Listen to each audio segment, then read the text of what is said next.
You, John Fitzgerald Kennedy, do solemnly swear.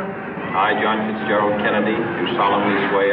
That you will faithfully execute the office of President of the United States. That I will faithfully execute the office of President of the United States. And will, to the best of your ability.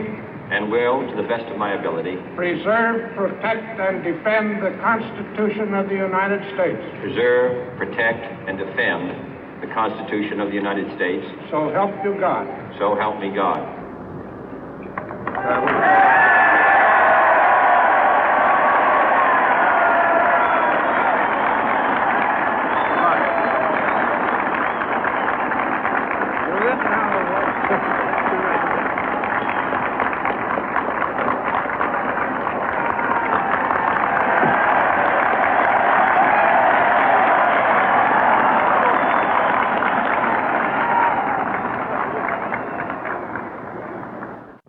Vice President Johnson, Mr. Speaker, Mr. Chief Justice, President Eisenhower, Vice President Nixon, President Truman, Reverend clergy, fellow citizens. We observe today not a victory of party, but a celebration of freedom, symbolizing an end as well as a beginning, signifying renewal as well as change. For I have sworn before you and Almighty God the same solemn oath our forebears prescribed nearly a century and 3/4 ago. The world is very different now, for man holds in his mortal hands the power to abolish all forms of human poverty and all forms of human life.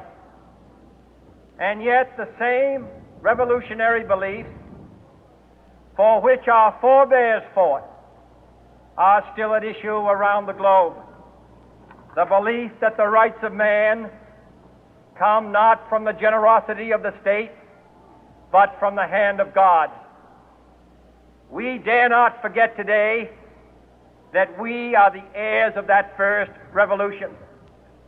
Let the word go forth from this time and place to friend and foe alike that the torch has been passed to a new generation of Americans born in this century, tempered by war, disciplined by a hard and bitter peace, proud of our ancient heritage, and unwilling to witness or permit the slow undoing of those human rights to which this nation has always been committed and to which we are committed today at home and around the world.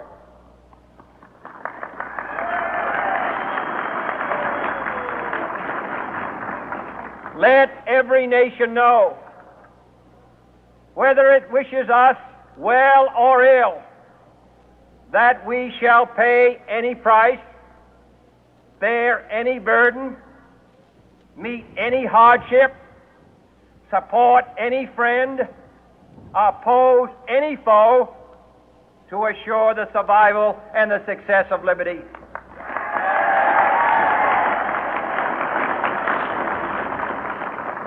This much we pledge and more.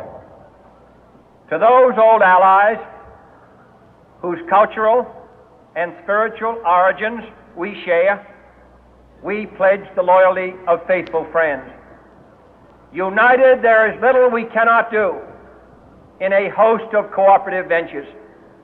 Divided, there is little we can do, for we dare not meet a powerful challenge at odds and split asunder. To those new states whom we welcome to the ranks of the free, we pledge our word that one form of colonial control shall not have passed away merely to be replaced by a far more iron tyranny.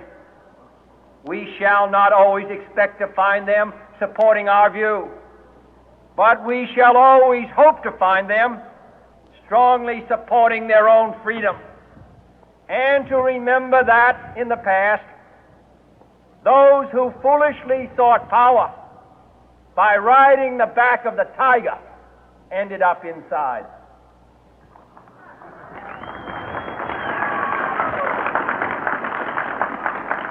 To those people in the huts and villages of half the globe struggling to break the bonds of mass misery, we pledge our best efforts to help them help themselves for whatever period is required, not because the communists may be doing it, not because we seek their votes, but because it is right.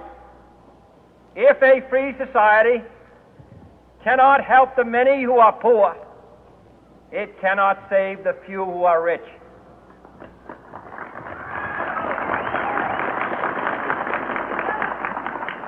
To our sister republics south of our border, we offer a special pledge to convert our good words into good deeds, in a new alliance for progress, to assist free men and free governments in casting off the chains of poverty.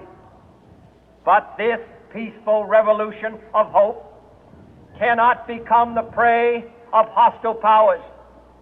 Let all our neighbors know that we shall join with them to oppose aggression or subversion anywhere in the Americas. And let every other power know that this hemisphere intends to remain the master of its own house.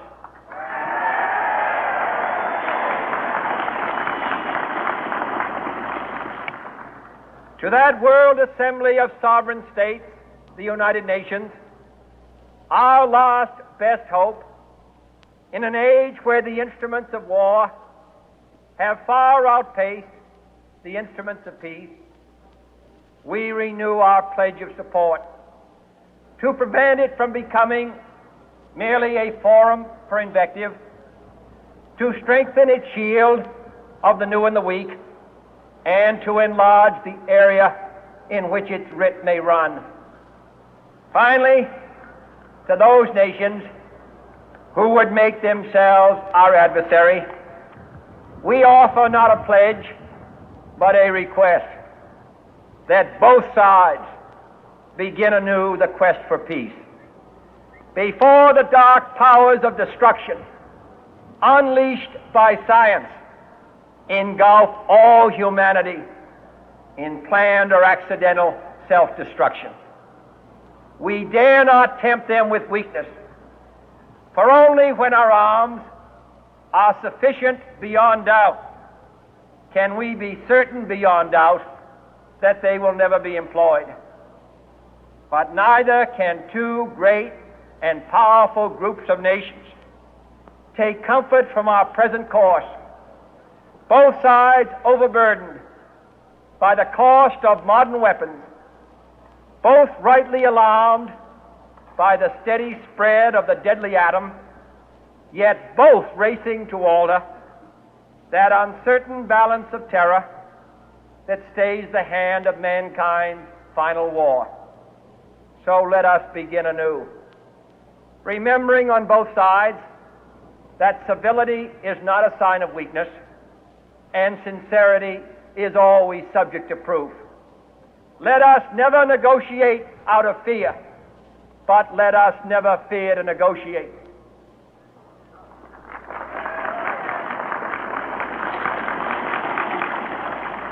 Let both sides explore what problems unite us, instead of belaboring those problems which divide us.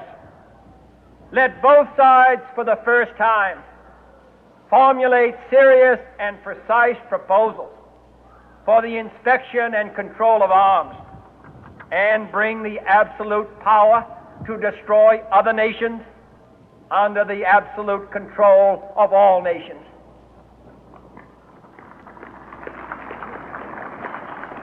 Let both sides seek to invoke the wonders of science instead of its terrors.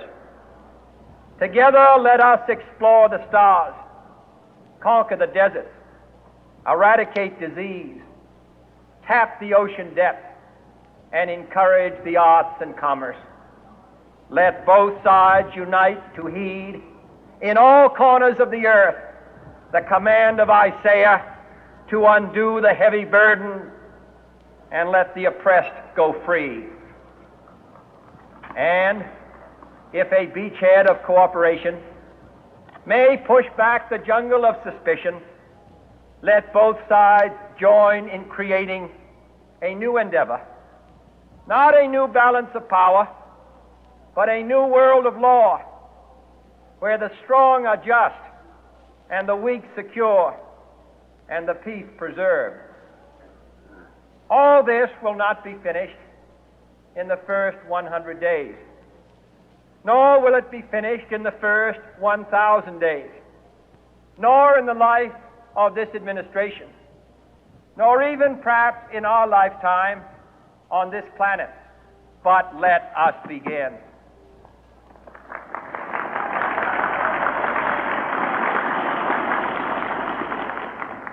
In your hands, my fellow citizens, more than mine, will rest the final success or failure of our course. Since this country was founded, each generation of Americans has been summoned to give testimony to its national loyalty. The graves of young Americans who answered the call to service surround the globe. Now the trumpet summons us again, not as a call to bear arms, though arms we need, not as a call to battle, though in battle we are, but a call to bear the burden of a long twilight struggle, year in and year out, rejoicing in hope, patient in tribulation, a struggle against the common enemies of man, tyranny, poverty, disease, and war itself. Can we forge against these enemies a grand and global alliance, north and south, east and west, that can assure a more fruitful life for all mankind? Will you join in that historic effort?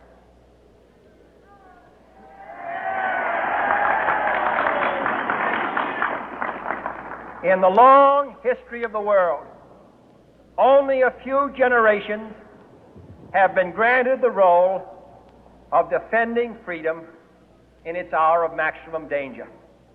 I do not shrink from this responsibility. I welcome it.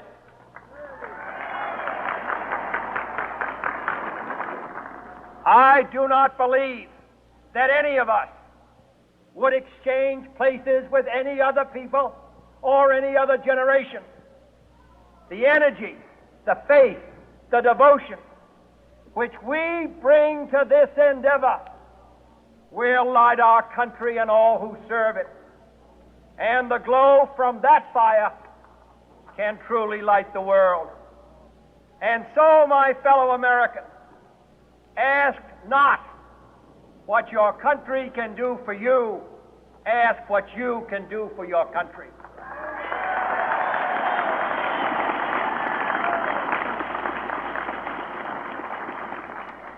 My fellow citizens of the world, ask not what America will do for you, but what together we can do for the freedom of man.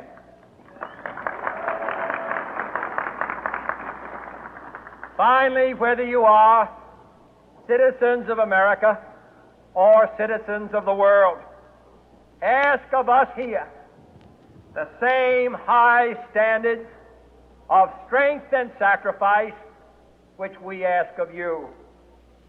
With a good conscience, our only sure reward, with history the final judge of our deeds, let us go forth to lead the land we love, asking His blessing and His help, but knowing that here on earth God's work must truly be our own.